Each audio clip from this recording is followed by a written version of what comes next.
our Thursday webinar in this week of webinars. Can I just check that the sound levels are okay and that people can hear me? If you can type into the, is it the chat window? The questions window, that the sound is okay.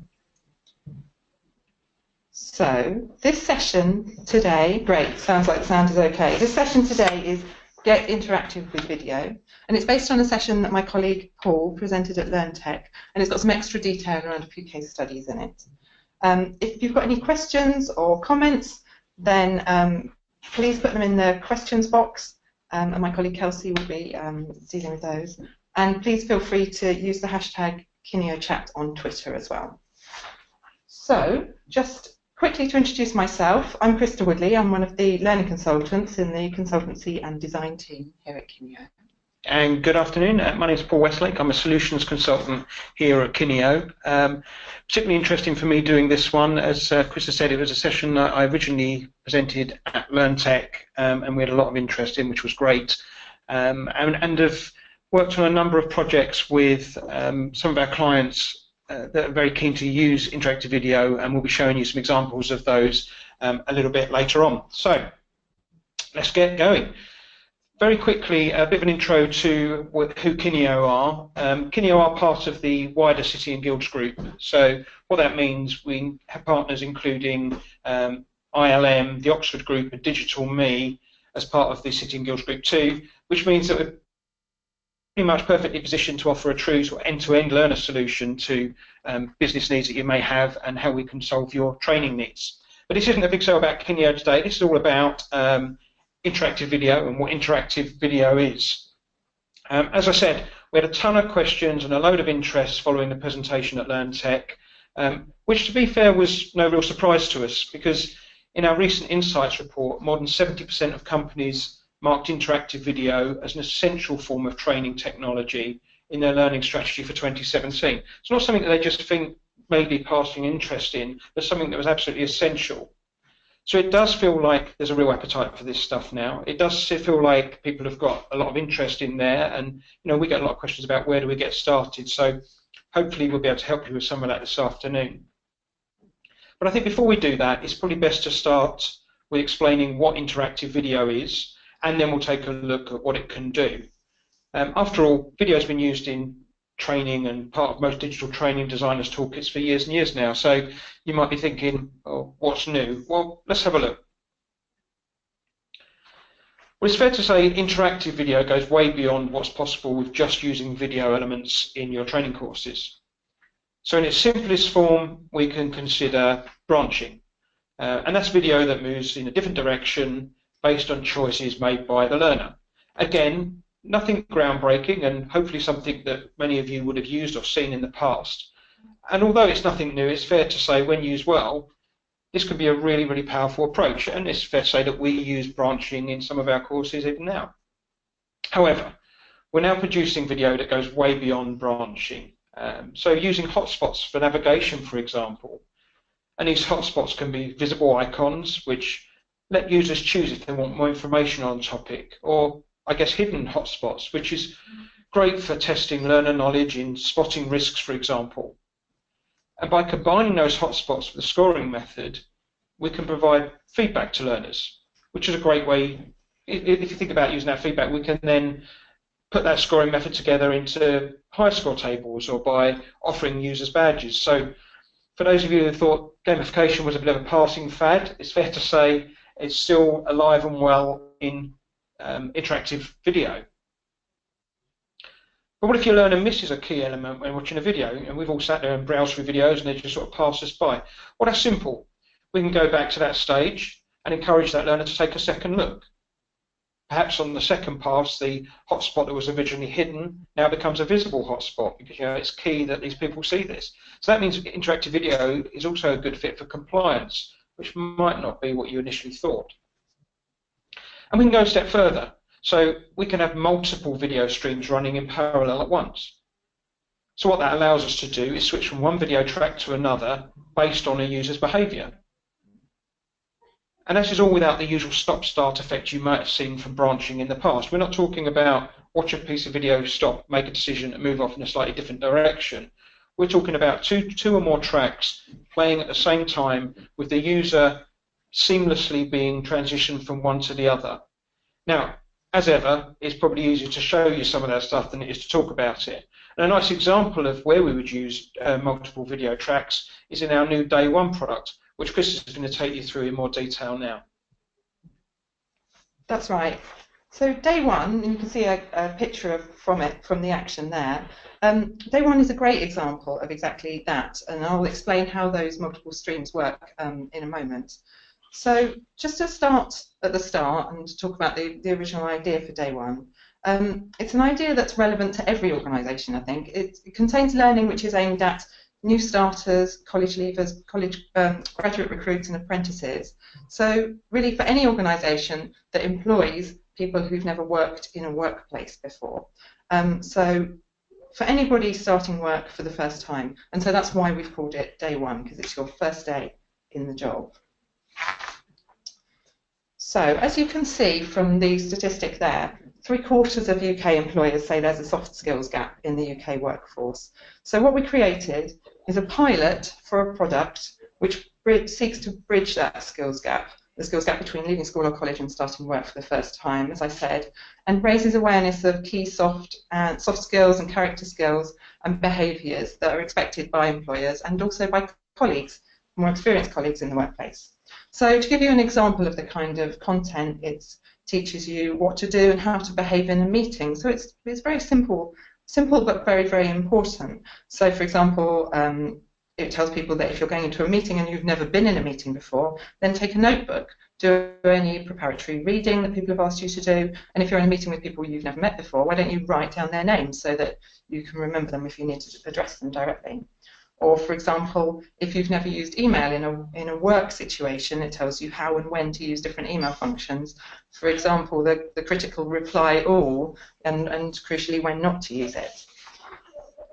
So here we're just going to show you the opening credits of DayOne, just to give you a sense of the pace and the light-hearted tone. Because it's coming across the webinar, the video is slightly jerky, but these opening credits have been edited to be sort of sped up and slowed down to give them a kind of quirky feel.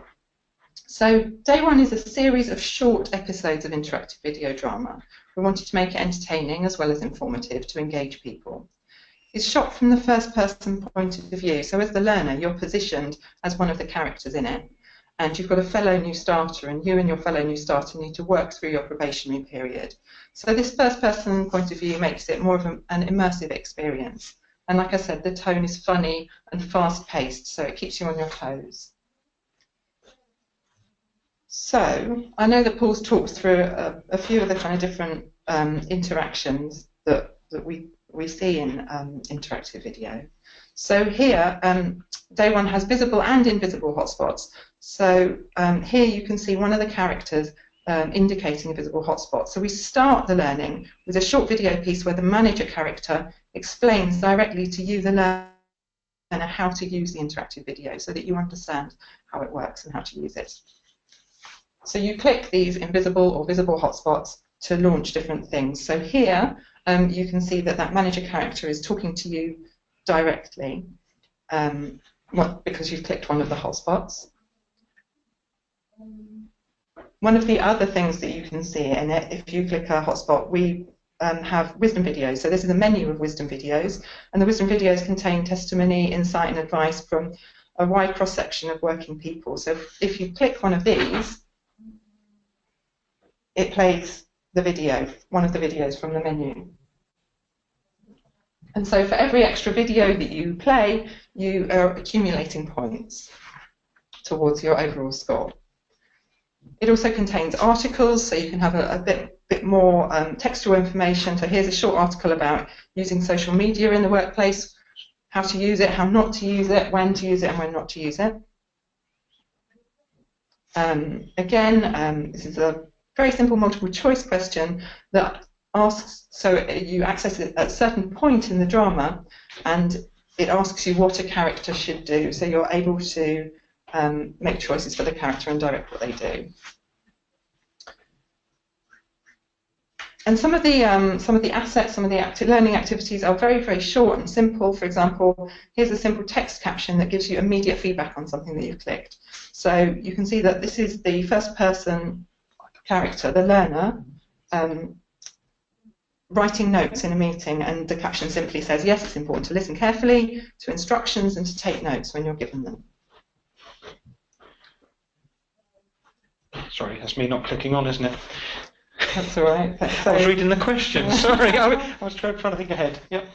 So just to talk you through the overall features, like I said, it's built on a kind of exploratory learning model. So you're encouraged to click on different things, and you accumulate points for doing that, for everything you positively identify.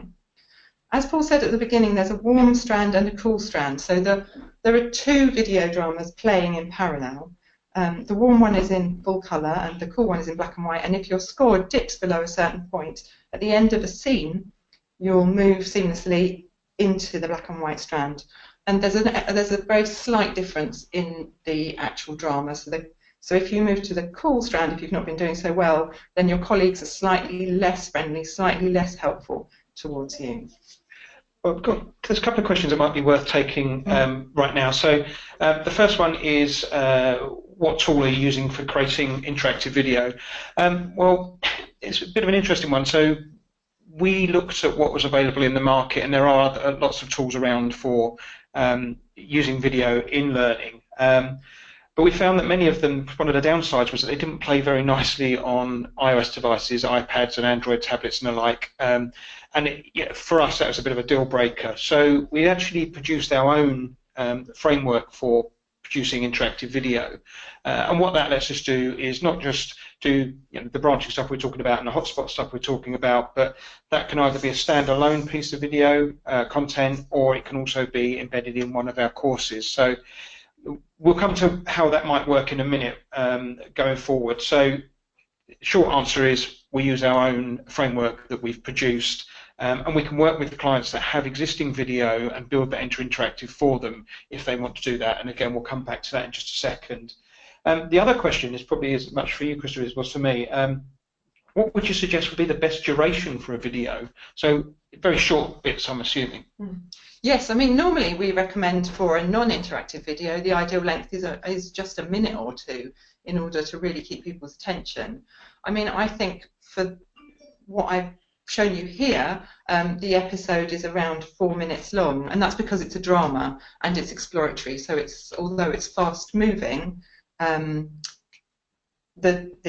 actual storyline sort of carries you along. The interest in the characters carry you along. So it's not just solid information. No, I would argue that, but you're absolutely right, because I would say at that point, if we were to look at not how long is a whole piece of video, but how long is there between interactions from the user, that's really quite short, isn't it? I mean, there's things that I need to click, there's things that I need to read, there's questions or whatever it may be. So, we're probably talking, in some cases, even sort of 10, 15 seconds at the most. Yeah, what we aimed for when we were designing it was an interaction every 15 to 20 seconds.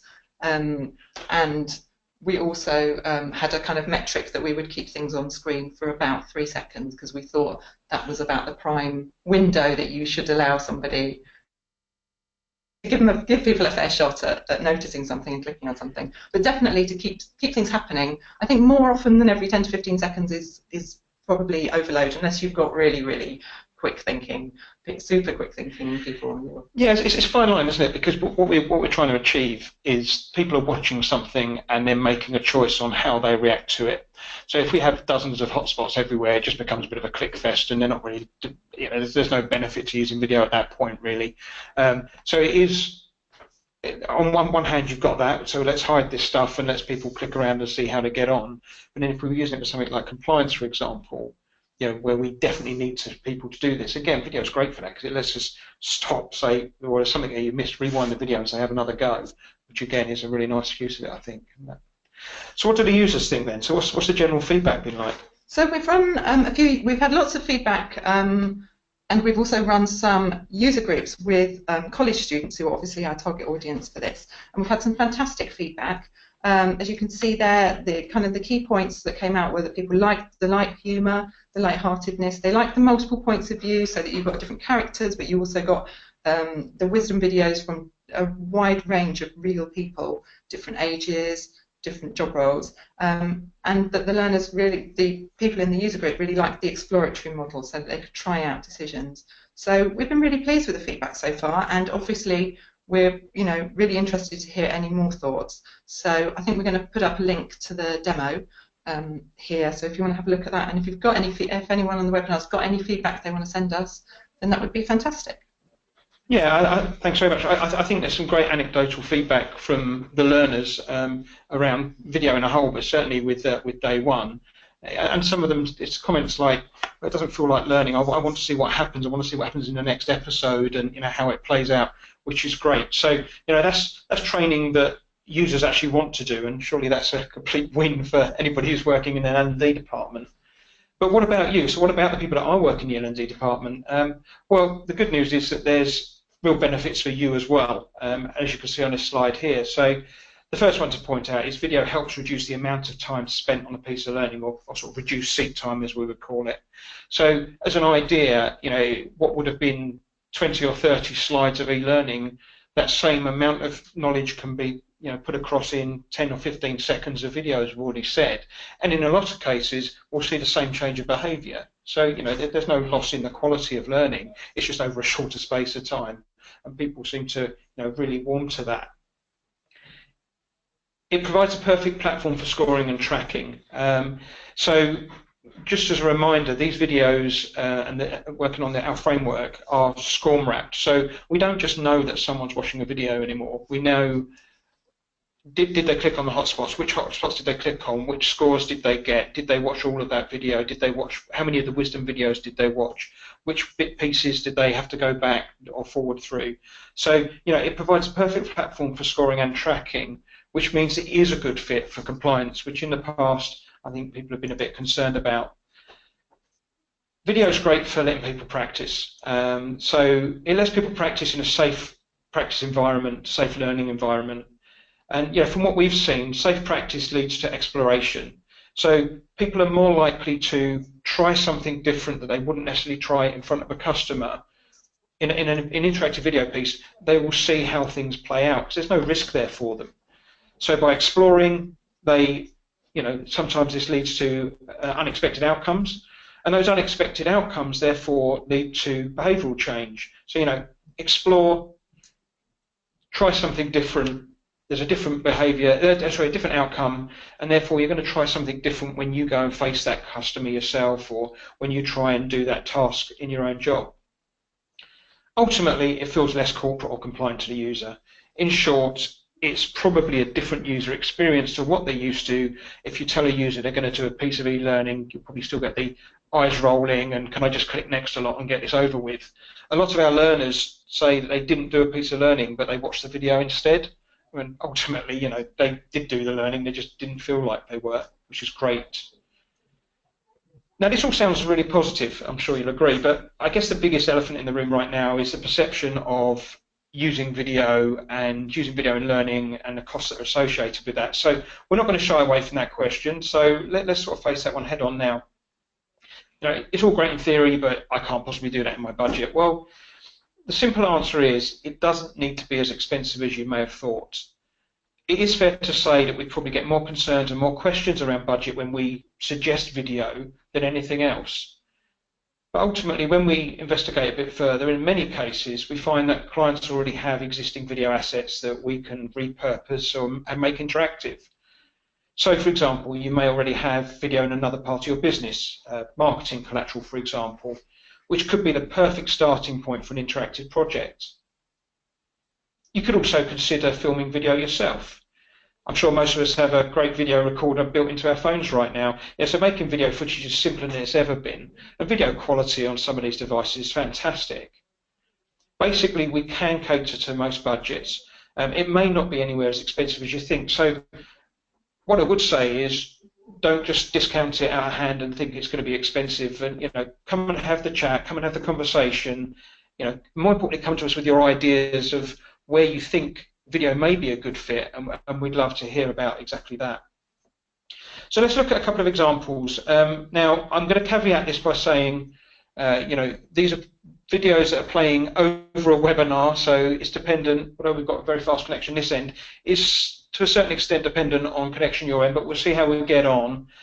If the videos are a bit choppy, I can assure you that's not how they look to the user on devices.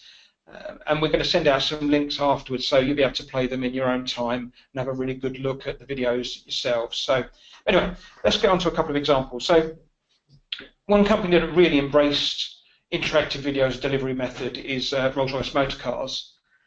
So to help launch a range of cars, we work with Rolls-Royce to utilise their existing marketing video as a basis for a truly interactive experience for their dealer networks.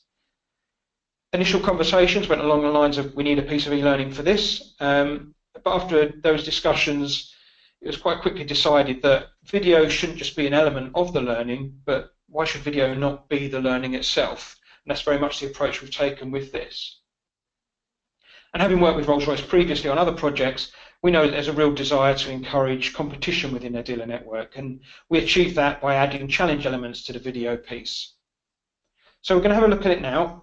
If you give me a second, I'll just bring up that video. Now there is sound on this one, and I'm going to talk you through what you're seeing. As I say, if it's a bit choppy, I apologise, but let's stick with it.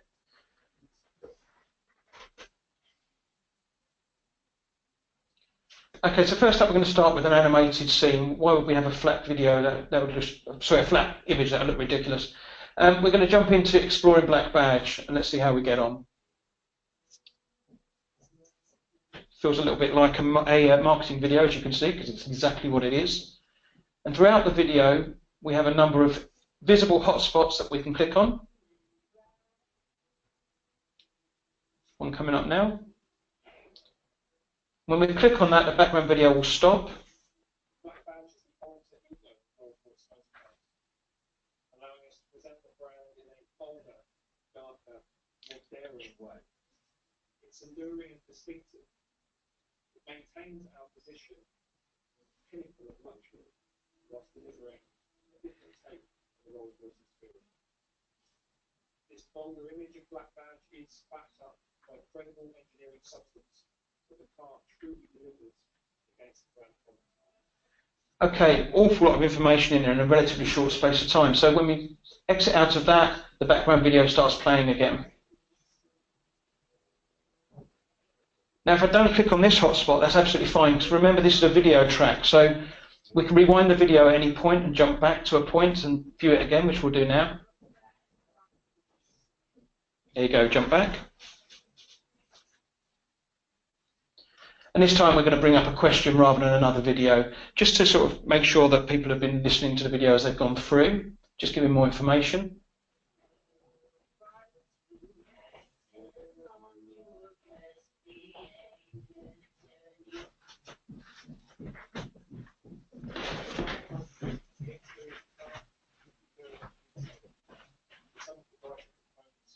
Being made darker, really contemporising the interior. The craftsmanship story continues inside also with the use of this new technical fibre on the fascia, the door cappings on Ghost, and the centre console parts. Look back on Mother Nature. Everybody wants to rule the world.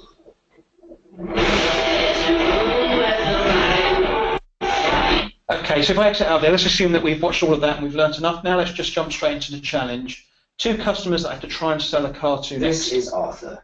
He's been looking forward to this moment for years. His company has just turned 10 years old, and he's decided to reward himself with a Rolls-Royce. As the lively CEO of a creative media agency, he's looking for luxury style to match his status. He tells you that he's been considering the Ghost. In passing conversation, Arthur tells you that he overheard an acquaintance at the golf club mentioning Black Badge. Do you direct Arthur to Black Badge? I'm going to say yes, just go for it. And that obviously wasn't the best answer. So there's three answers there, none of which are particularly wrong, but as we've said before, some will work better than others. So I'm ultimately looking for 10 out of 10 on each one. So you can see at the bottom there my score, and you can see how many questions I've answered out of the 4 questions.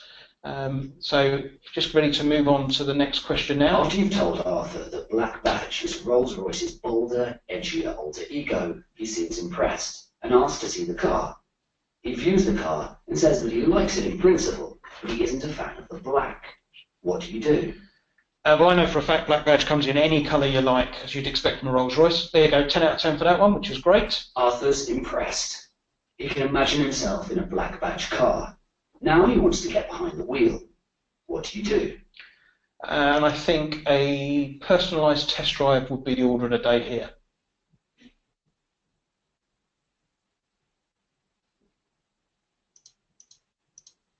Doing well?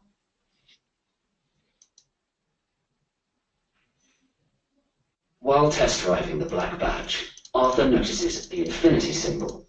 Since he's familiar with the classic Rolls-Royces from his ghost research, he knows that this is a new feature and asks you what it's about. What do you tell him? Now, unfortunately, we didn't get this far in the video, so I can't remember what the answer is, so we'll have a bit of a guess. Oh, there you go. Obviously wasn't the best guess, so 7. So is 34 out of 40 going to be good enough to get me commission on a Black Badge? I think probably not. No, it's not. There you go. So at this point, what we would do is we would pass the user back to the learning. They can either have another go here. Let me drop that down for you. A second. There we go. And then we return back to learning. A couple of questions. So apologies about, I think there were some problems with sound there, but I think we got there in the end. There was a question there from Anne about, can we put micro hotspots on the video timeline? Yes, there is. It's hard to see on the screen, but along the bottom of the screen where you can see where the playhead is, there are blue dots along the line there which show where the hotspots are going to be. So if you missed a hotspot, you can scrub back to just that hotspot and watch that section again if you wanted to. So yeah, absolutely, that's already all built in. Thank you for the question.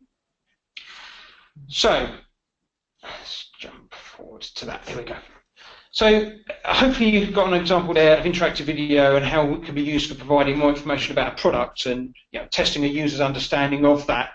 But what else could it be useful for? Well, the list on the screen suggests quite a lot. Compliance and policy is a really good fit. So if you think about health and safety, hazard perception is a great way of testing health and safety or food safety. Spot the issues that you can see here, spot where the cross-contamination might happen. And if you take that a step further, imagine using the dual video tracks that Krista was talking about earlier. Maybe we're looking at a kitchen where we have to identify where there's cross-contamination hazards, and then if we get that wrong, we break into a second video track where we're looking at that same kitchen under ultraviolet light and seeing where there's bacteria build-up, for example. Really, really nice way of showing that sort of stuff. And as we've already covered, the DayOne product is all about decision making and problem solving, which again really plays to video strengths. Management and leadership programs can be enhanced using video too, and it shows the users the consequences of actions and decisions that they're making and how that's going to play out.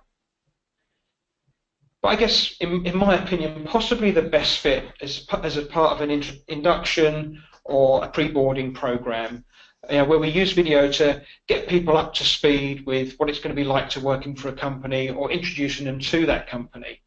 And again, we're going to show you a short video of that now. Some of you may have seen this before, and in some ways I hope that you have. It's such a successful campaign. We certainly don't make any apologies for showing it again. But just as a quick intro, this piece is for the Compass Group. The Compass Group employ more than 60,000 people in the UK alone, with colleagues spread across a number of different business units. And the challenge is this: how do we produce one induction piece that's relevant for all of those staff, irrespective of whether they're a security guard, a chef, a barman, or a cleaner? And what Compass were really keen to do was get an insight into what it's going to feel like on someone's first day in the job. And when we looked at that issue, we realised that the best people to speak to would be people that have already had a first day in that job, so therefore, the existing Compass staff. And we would interview those people, and we produce one interactive video that would let the learner walk through like a day in the life of Compass, if you like, speaking to whomever they wish. And by taking that approach, it meant that the video became relevant for everybody, irrespective of their job role. Now, as you'd expect for an induction piece, the CEO of the company wanted to be part of the video.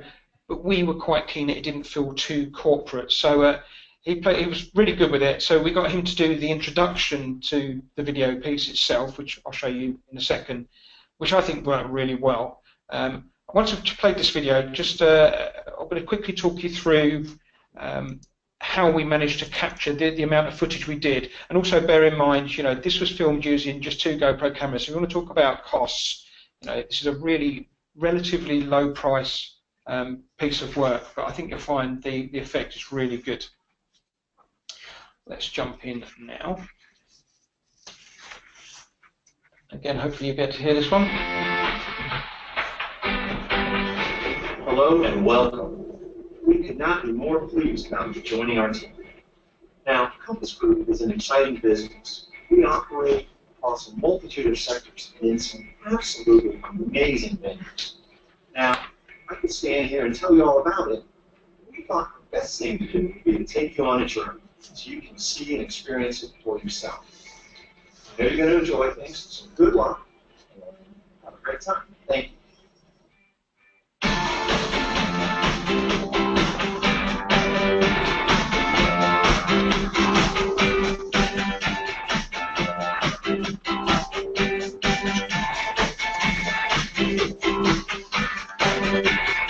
So I want us to imagine that I am going to find out about being a barman today.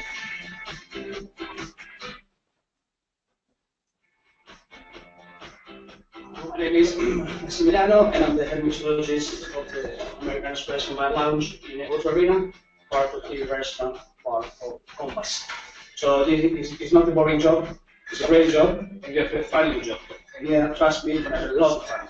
The only thing which I really like here is whatever we do is house-made, so from the juices, the syrup, to garnishes, so 80% I can say is homemade.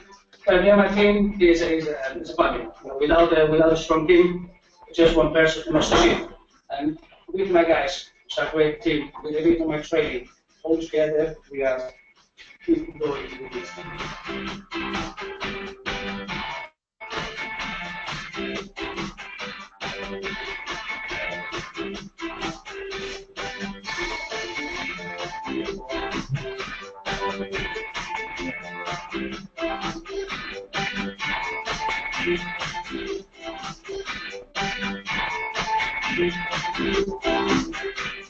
Hi, I'm Fiona Ryland, and I'm the HR Director when it comes to Syria UK and Ireland. Welcome back. I hope you enjoyed the tour and the opportunity to meet some of the company's family. I'm really excited that you're joining the team, and I hope it's the start of a brilliant career with us. So enjoy the show.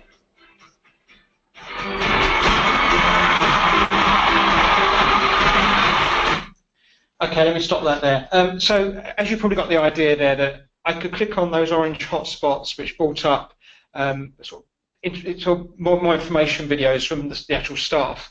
I could choose which ones I wanted to click on. The actual video piece there, if you watched it from end to end, it's probably about 8 or 9 minutes long. But in reality, I only needed to know about working as a barman. But what it also gave me was a good understanding of what other roles would be available in Compass and how big the company is.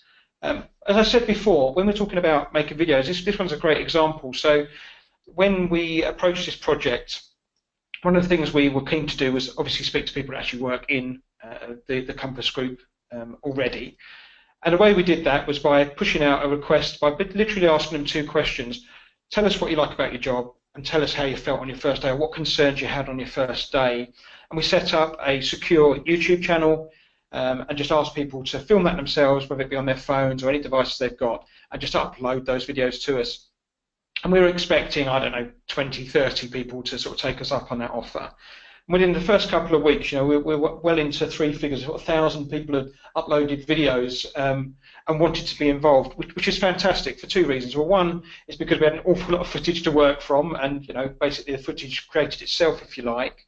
And secondly, when the piece was actually finished, we've got all those staff members that are actually in the video are going on telling everybody about, you've got to go and do that new bit of learning because I'm in it, and they're sort of selling it for the company, which is sort of a fantastic position to be in. So, as I say, that whole piece, 2 GoPro cameras, selfie videos that were made by the staff, and then we sort of chopped that stuff together works really nicely. Where that one was slightly different to the Black Badge Rolls-Royce piece we saw was that we actually use that as a video piece within a piece of learning. So we created a video course, sorry, created an e-learning course, and that was the opening video to that e-learning course. So we can do it either way. You know, replace traditional learning with that, or we can just have a complete standalone video piece that is the learning. Okay, so we've got a question here about, do results demonstrate that this type of learning is more successful, better embedded than other types of e-learning?